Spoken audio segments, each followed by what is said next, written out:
नमस्कार मित्रांनो, पुन्हा एकदा स्वागत आहे तुमचं अशा एक छानशा व्हिडिओमध्ये। तर सकाळी 5 वाजता घरून निघालो होतो। तब्बल 1 तास 20 मिनिटाचा प्रवास करून मी पोचलो आहे थेट वाघेश्वरला। वाघेश्वरमध्ये ना एक छानसं महादेवाचं मंदिर आहे, जे तुम्ही माझ्या पाठीमागे बघू शकता। असं ऐकलं आहे की हे मंदिर हे पूर्णपणे 8 महिने पाण्यामध्ये असते। उन्हाळ्यामध्ये तेवढं जेव्हा इथं पाणी नसते। आता हे तुम्ही माझ्या आजूबाजूला बघता, हे पूर्ण नदी आहे आणि गाडी इथंपर्यंत सुद्धा येते, कारण की जेव्हा इथं पाणी नसते त्यावेळेस हे मंदिर बघता येतं। बाकी इतर वेळी ते पूर्णपैकी पाण्यामध्ये असतं मंदिर।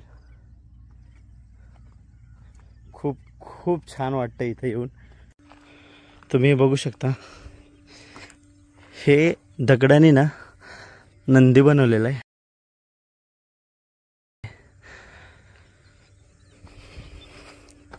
आणि इथे एक पिंड आहे।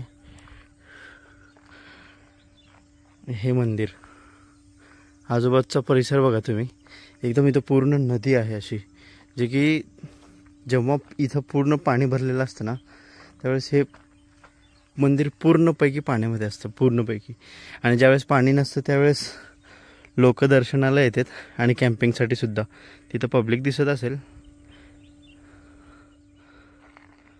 जवळच पावना कॅम्पिंग सुद्धा आहे, जे की इथं बरेचसे लोक कॅम्पिंगसाठी सुद्धा येतात।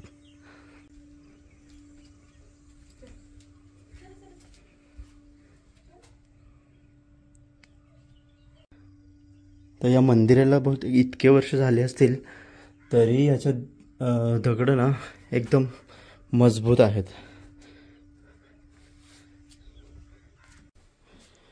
तर मित्रांनो, तुम्ही बघू शकता, हे आतमधले दृश्य आहेत पूर्ण।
तर मित्रांनो, खूप खूप खूप म्हणजे खूप बरं वाटलं इथे येऊन। आणि सकाळची जी वाईब असते ना ती घ्यायला मिळाली आणि महादेवांचं दर्शन झालं। खूप म्हणजे खूप प्रसन्न वाटते। तर दर्शन घेतलं, इथं आजूबाजूस थोडं फिरलो आणि थोडी वेळ विश्रांती घेऊन आता आपण निघालोय परतीच्या रस्त्याला आपल्या घरी। तर हा व्लॉग इथंच एंड करूया आणि भेटूया अशाच एक मस्त आणि छानशा व्लॉगमध्ये। तर बाय अँड स्टे ट्यून।